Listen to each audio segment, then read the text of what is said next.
السلام عليكم ومرحبا بكم في فيديو جديد على قناة سارة كروك. كنتمنى تكونوا بخير وعلى خير ان شاء الله. اليوم جيت نقدم لكم لي بات بدون سلق، بدون ماء ساخن. كتوجد بسرعه في دقائق معدوده، يعني في اقل مده يمكن لك توجديها. كتجي رائعه وبنينه، هانتوما كما كتشوفوا كتجي روعه روعه، وفي المذاق زوينه مع شويه ديال الفلفله على حسب الرغبه. كتجي زوينه البنات. هانتوما الا عجباتكم دوزوا المقادير وطريقه التحضير ان شاء الله. ما تنسوش دعموا الفيديو بلايك والاشتراك ان شاء الله، وتصيفطوا هاد الحبه والعائله باش تعم الفائده. وتخليوا لي في التعليق الا بغيتوا الانواع ديال لي بات بالصوص بلونش اولا بالفطره اولا بالحليب. كتجي زوينه وكتجي رائعه. عندي عده طرق ان شاء الله نقدمها لكم. دوزوا المقادير وطريقه التحضير. هنايا في المقادير البنات كنحتاجوا لي بات، اي نوع لي بات، هادو لي فيس ولا الاخرين، هادو المهم هادو تيجيو زوينين. تنحتاجوا الكميه على حسب افراد العائله. هنايا كنحتاج الفليفله اللي كتعجبو يديرها، مكتعجبوش يقدر يعوضها بشامبينيون ولا بشي خضره اللي كتعجبو، الخيزو محكوك ولا اي حاجه. هنايا عندي بصيله، هنايا عندي مطيشه، هنايا عندي بصوص ديال الثوم، هنايا عندي لاصوص. اما ديروا مطيشه ديال الحك ولا اي لاصوص متواجده عندكم في الدار. هنا عندي واحد شويه ديال الزيت العود، هنا قزبر ومعدنوس قطعين. صافي غنبدا على بركه الله. وعندي طبيعه الحال عطريه اللي غنوريها لكم في من غنجي نديرها ان شاء الله باذن الله. هنايا البصله غنشدها نحكها هكاكا كبيره، مكنظنش انه تيبان مزيان باش نوريكم مزيان.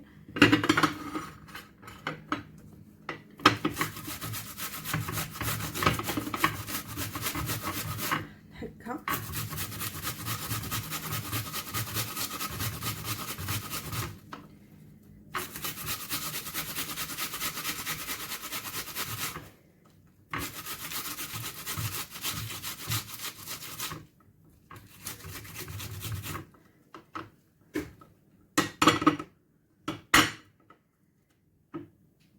نزيدها لهيه مره باش نحك حتى ما طيش.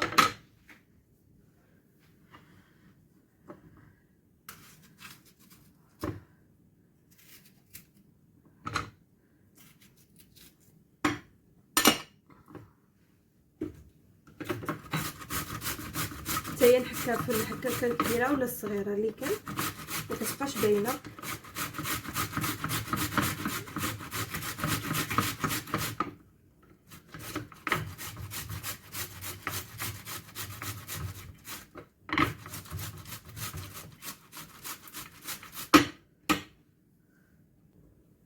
بعد ما ساليت مطيشه ديالي بالحكان وبصيله، نحك حتى الثومه الجهه الصغيره.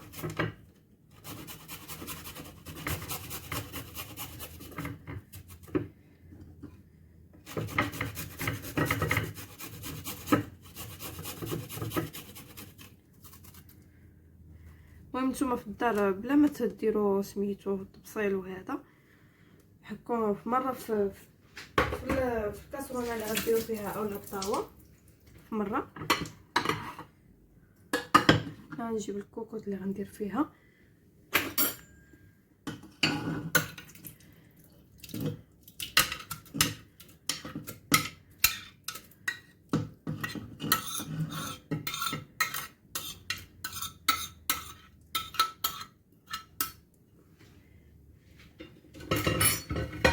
هنايا درت المقادير ديالي اللي حكيت.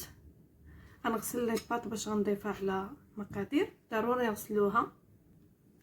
بعد ما غسلت لي بات ديالي نضيفها. اسهل وصفه يمكن لكم ديروا هي هاد الوصفه هذه. صافي نضيف عليها المعدنوس والقزبر،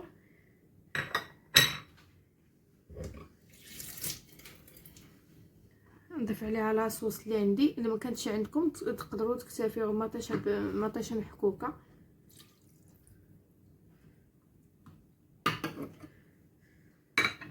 هنا نضيف زويته، نضيف شي 2 معالق. هنايا راه نقص، ما درتوش كله. ونقطع الفليفلات، نجيب قطعه باش نقطعهم. الفليفلات ديالي رقيقين.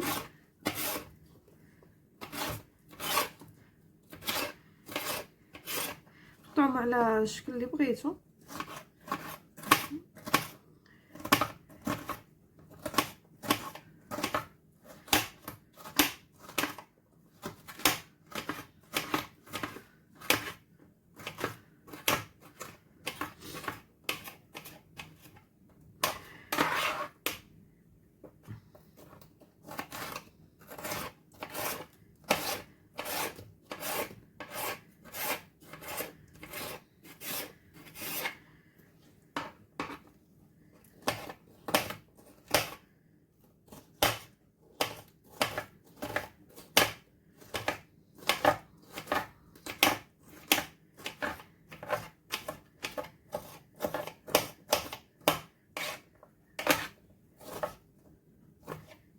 صافي نكتفي بالقطع هذا.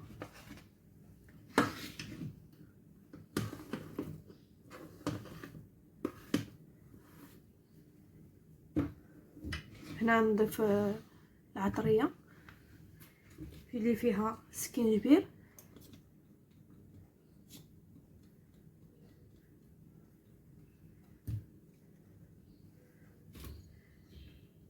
البزار نص معلقه صغيره، خرقوم،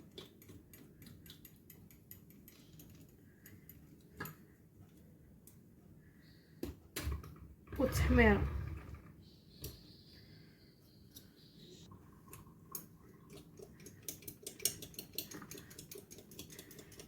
هنا السودانيه على حسب الذوق، لو اللي بغى يضيف السودانيه يضيفها، انا ما غنضيفهاش هنايا. صافي نحركو بحال هكا.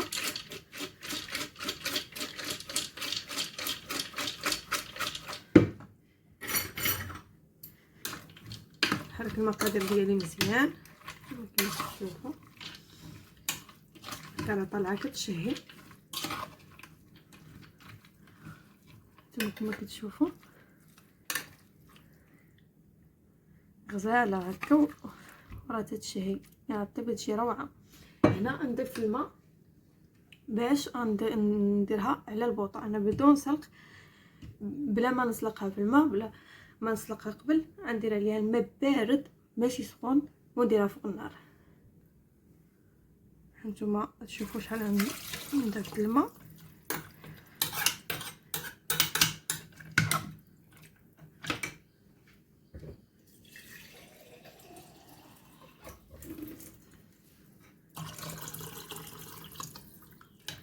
فهادشي كافيه باش طيب، باش ما يجيش فيها الماء. عفوا نسيت الملحه نضيفها.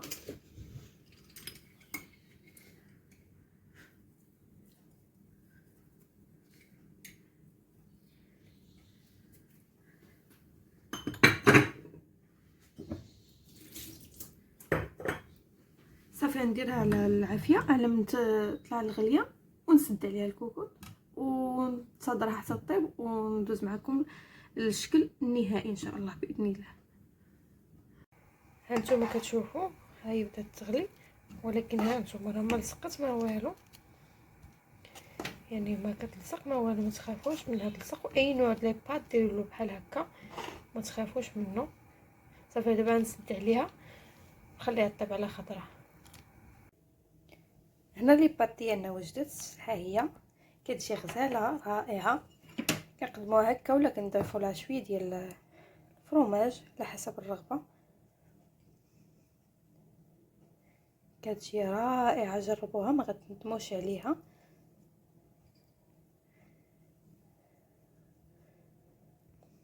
يمكن لكم تاكلوها بلا فرماج. هنايا نضيف شويه ديال الزعتر،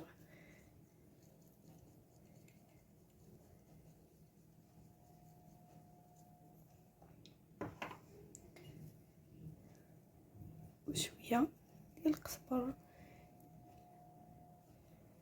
وهكذا تكون الوصفه ديالنا واجده بالصحه والراحه. والى فيديو قادم ان شاء الله، الى اللقاء.